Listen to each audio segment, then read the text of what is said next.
Good morning back in America.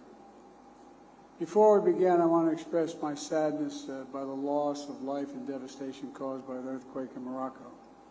Our thoughts and prayers with the people of Morocco and my friend King Mohammed VI, I should say, and my administration, including Secretary of State Blinken, who's here with me today, is working with Moroccan officials on the long distance here.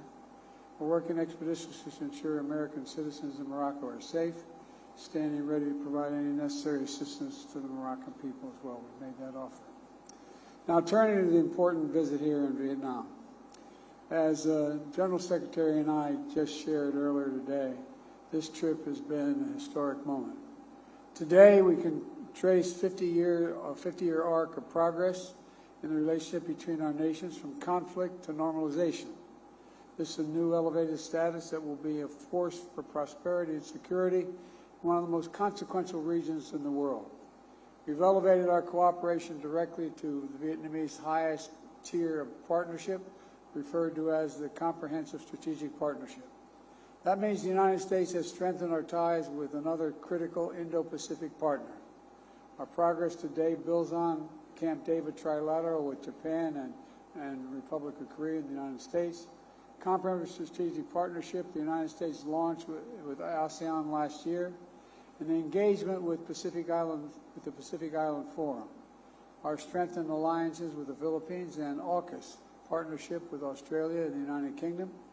Our elevated Quad engagement with India, Australia, and Japan, and the Indo-Pacific Economic Framework for Prosperity.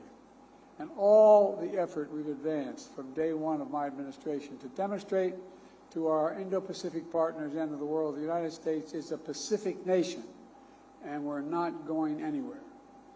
Now, let me also speak to significant business we got done in India during the G20 summit. This was an important moment for the United States to demonstrate our global leadership and our commitment to solving the challenges that matter most to people around the world. Investing in inclusive growth and sustainable development, addressing the climate crisis, strengthening food security and education, advancing global health and health security. We showed up ready to work, and we showed the world the United States is a partner with a positive vision for our shared future. At the G20, we made progress on issues like multilateral development bank reform to get to those nations that are neither poor nor wealthy but we couldn't qualify before, debt relief, and increased infrastructure needs, not only in the global south but other parts of the world as well. We forged a groundbreaking new partnership that will connect India to Europe with the Middle East and Israel, with transportation by rail and by shipment through and energy supplies and digital connections that are going to open up untold opportunities for transformative economic investment through on that entire corridor. We've also discussed Russia's brutal and illegal war in Ukraine. There was sufficient agreement in the room on the need for a just and lasting peace that upholds the principles of the UN Charter and respects sovereignty and territorial integrity. I want to once again thank Prime Minister Modi for his leadership and his hospitality in hosting the G20. He and I have had substantial discussions about how we're going to continue to strengthen the partnership between India and the United States, building on the Prime Minister's visit to the White House last June. And as I always do, I raise the importance of respecting human rights and the vital role the civil society and the free press have in building a strong and prosperous country with Mr. Modi. And we've gotten a lot of important work done, and I'm looking forward to another good day tomorrow here in Vietnam. And now I will take your questions. Let me see, they told me, they gave me 5 people here. Nandita of Reuters. Hi. Thank you for taking my question, Mr. President. Well, there you are. I couldn't say I'm sorry. Hi. Last week, China questioned the quote, sincerity of the Biden administration. I'm sorry, the what? The sincerity. The sincerity of the Biden administration. Of the Biden administration, and accused the United States of containing China while pushing for diplomatic talks. How would you respond to that? And do you think President Xi is being sincere about getting the relationship back on track as he bans Apple in China? Well, look, first of all, I am sincere about getting the relationship right. And one of the things that is going on now is China is beginning to change some of the rules of the game in terms of trade and other issues. And so one of the things we talked about, for example, is that they're now talking about making sure that no one in the Chinese government can use a Western cell phone, those kinds of things. And so really what this trip was about, it was less about containing China. I don't want to contain China. I just want to make sure we have a relationship with China that is on the up and up, squared away. Everybody knows what it's all about. And one of the ways you do that is you make sure that we are talking about the same things. And I think that one of the things we've done, I've tried to do, and I've talked with a number of my staff about this for the last, I guess, 6 months, is we have an opportunity to strengthen alliances around the world to maintain stability. That's what this trip was all about. Having India cooperate much more with the United States, be closer with the United States, Vietnam being closer with the United States, it's not about containing China. It's about having a stable base in the Indo-Pacific.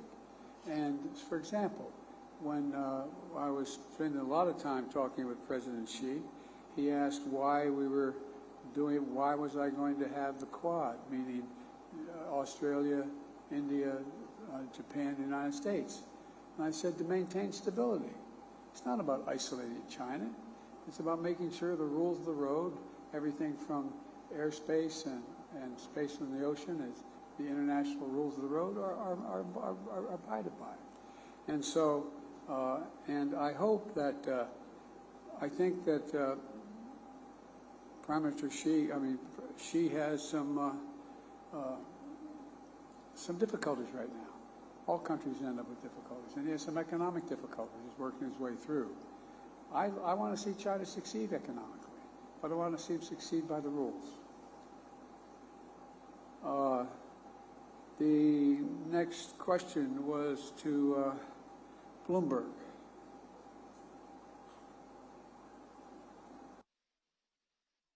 Mr. President, following up on your comments on China and the economy, you recently called China's economy a ticking time bomb. Do you believe the country's slowdown could risk destabilizing the global economy or causing China to be more aggressive defensively, including Say the first part of your question again, because this fan is going on loudly behind me. No worries. Do you believe the country's slowdown in growth could risk destabilizing the global economy or cause China to be more aggressive defensively, including with Taiwan? And separately, sir, are you worried about the meeting between President Putin and Kim Jong-un, if that could mean Russia has more gains in the war in Ukraine? Look, I think China has a difficult economic problem right now for a whole range of reasons that relate to international growth and lack thereof, and the policies that China has followed. And so I don't think it's going to cause China to invade Taiwan. As a matter of fact, the opposite, probably doesn't have the same capacity that it had before. But as I said, we're not looking to hurt China, sincerely. We're all better off if China does well. China does well by the international rules, grows the economy. But they have had some real difficulty in terms of their economy of late, particularly in real estate, that end of the bargain. And I think the actions that they're going to have to take are ones that they're in the process of deciding right now. And I'm not going to predict what way will come out, but we're not looking to decouple from China. What I'm not going to do is I'm not going to sell China material that would enhance their capacity to make more nuclear weapons, to engage in defense activities that are contrary to what is viewed as most people think is a positive development in the region. And but we're not trying to hurt China. Okay. BBC, Laura? Am I correct? Is that correct, Laura? It is. My name is Laura Bicker. I'm from BBC News. Good evening, Mr. President. Good How evening. are you? Well, thank you. Good. These 5-day trips around the world are no problem. I can imagine. It is evening, I'd like to remind you. I mean, in the last 6 months, you've signed pacts and deals with Japan, South Korea, Philippines, Australia, even the Pacific Islands. You're here standing in Beijing's backyard. Now, China says this is part of your Cold War mentality. Are they right, sir? Are they right, Mr. President? Is there a danger of a Cold War? And when will you meet Mr. Xi? Well, I hope I get to see Mr. Xi sooner than later. I've spent more time with him than any other world leader has, sum total over the last 12 years. So I hope we get to see him again soon. But, no, look, for example, one of the things we did in India, we provided for a new path that's going to save everybody money, increase the global South's capacity to grow by sending. We're going to have a new railroad from India all the way across to the Mediterranean, shipping lanes and pipelines across the Mediterranean through Europe up into Great Britain and beyond. That's all about economic growth. It has nothing to do with hurting China or helping China. It has to do with dealing with everything from climate change to making sure that these countries can succeed economically and grow. Look, my thesis has been from the beginning, both domestically and in terms of foreign policy, invest in your people. Invest in the people. Give them a chance. Everything's better off when people, it's going to sound trite, if everybody in the world had a job they got up in the morning and wanted to go to and thought they could put 3 squares on the table for their family no matter where they live, the whole world would be better off. It would be a lot better. That's the notion here behind this. For example, you know, one of the things we're doing in terms of, I proposed a long time ago at the G7, now it's going to come to fruition at the G20, is making sure that we build a railroad all the way across the African continent. Think about it.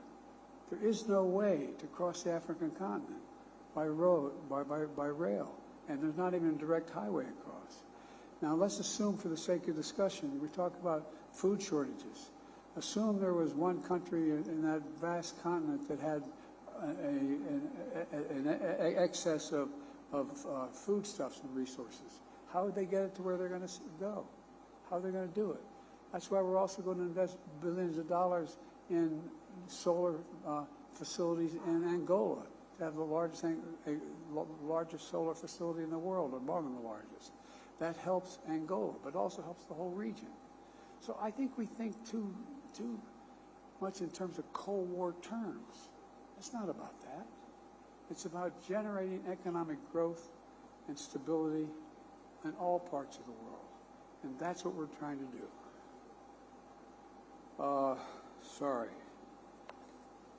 Okay. Am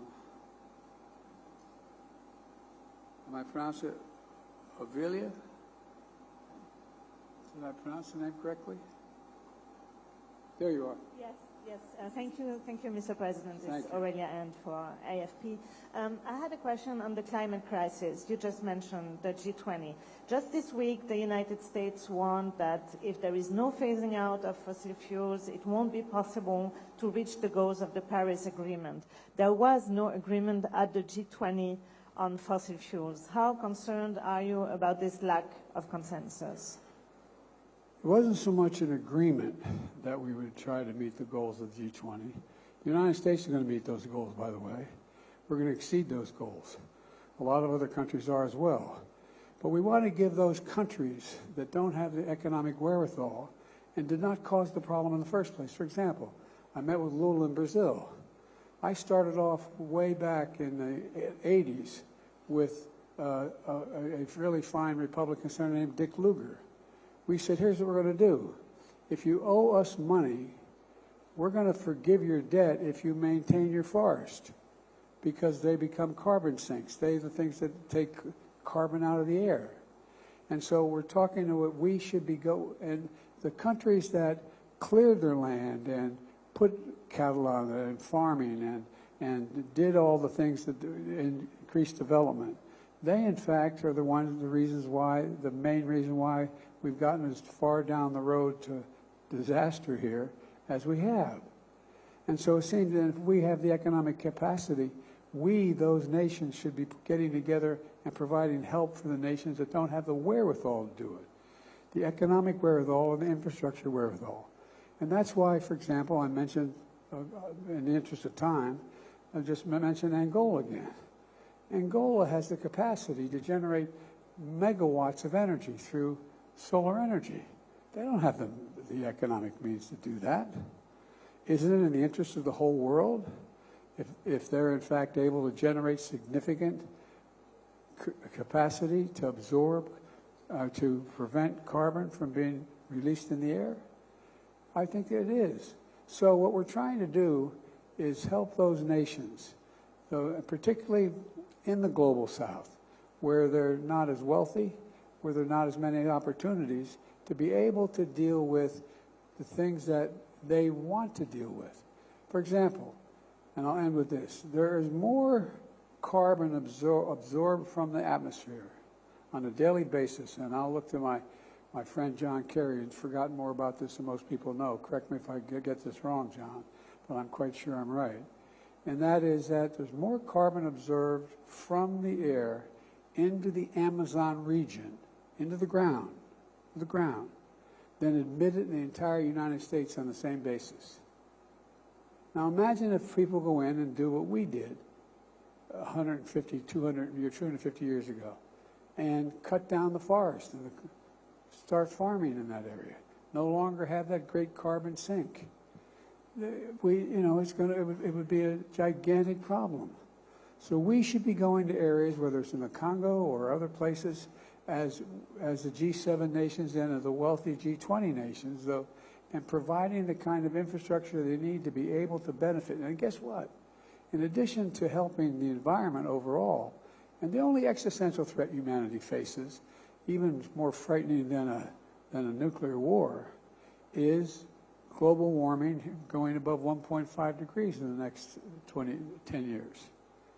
It'd be real trouble. There's no way back from that. And so there's a lot we can do in the meantime. For example, that pipeline, that railroad we're talking about going across from India across the Middle East and then across the Mediterranean and all through Europe, that's going to have a hydrogen pipeline. This is going to significantly reduce the amount of carbon emitted in the air, but it costs a lot of money to put that down. And the world is going to say it's in our interest, collective interest to do it. So I have not given up at all on the notion that we're going to be able to, how can I say it? I think we could triple the renewable capacity for as it relates to global warming by the year 2030. Countries following the IRA playbook, which is the one we passed, clean energy jobs are going to create manufacturing jobs.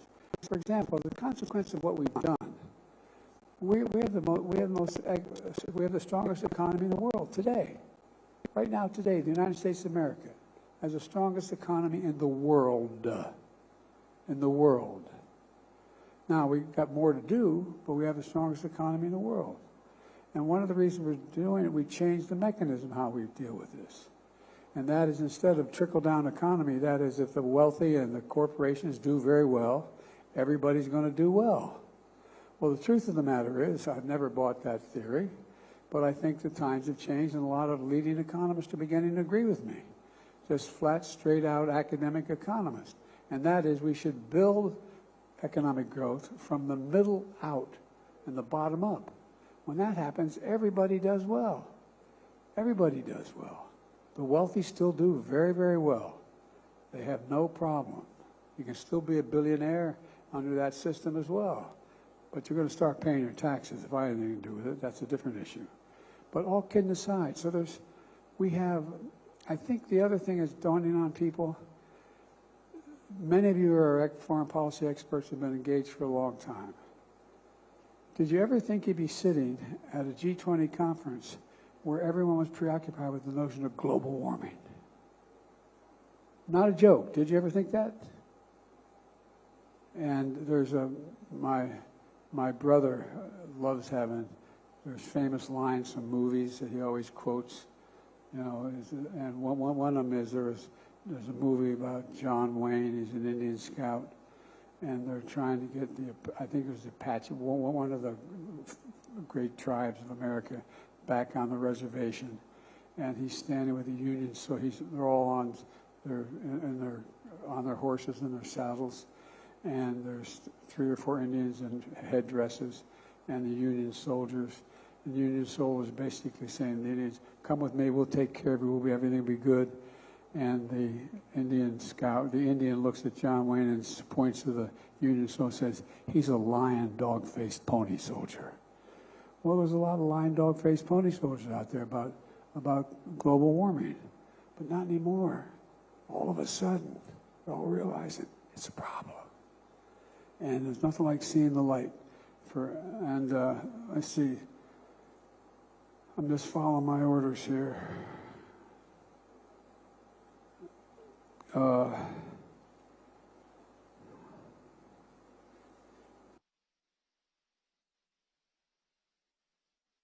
Staff, is there anybody haven't spoken to?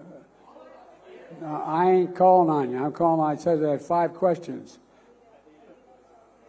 Anita from VOA.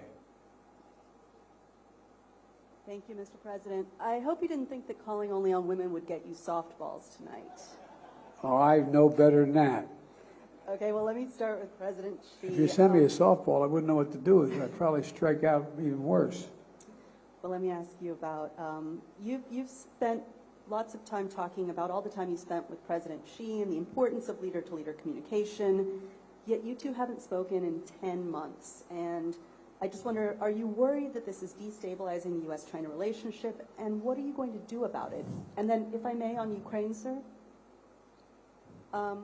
Kiev is upset that the G20 communique didn't name Russia as the aggressor.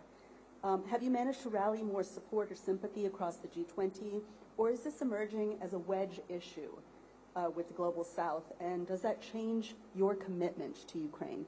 It's not a wedge issue with the Global South. It's a wedge issue with Russia, which is present, and with China, which is present, has representation. And and by the way, I am, my team, my staff still meets with President Xi's people and his cabinet in effect. I met with his number 2 person here in India today. So it's not like there's a crisis if I don't personally speak to him. It'd be better if I did. But I think, look, this is not a criticism. It's an observation. He has his hands full right now. He has overwhelming unemployment with his youth. One of the major economic tenets of his plan isn't working at all right now. I'm not happy for him that, but it's not working. So he's trying to figure out, I suspect, I don't know, just like I would, trying to figure out what to do about the particular crisis they're having now. But I don't think it's a crisis relating to conflict between China and the United States. As a matter of fact, I think it's less likely to cause that kind of conflict. Anyway, I just think that there are other things on leaders' minds, and they respond to what's needed at the time. And look, nobody likes having celebrated international meetings if you don't know what you want at the meeting. If you don't have a game plan. He may have a game plan. He just hasn't shared it with me. But I tell you what, I don't know about you, but I'm going to go to bed.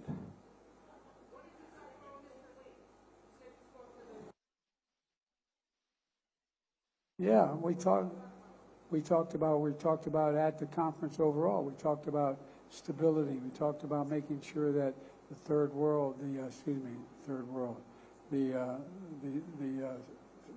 Southern Hemisphere had access to changes, had access. It wasn't confrontational at all. You came up with Thank you, everybody. This ends the press conference. Thanks, everyone. Thank you. Thank you.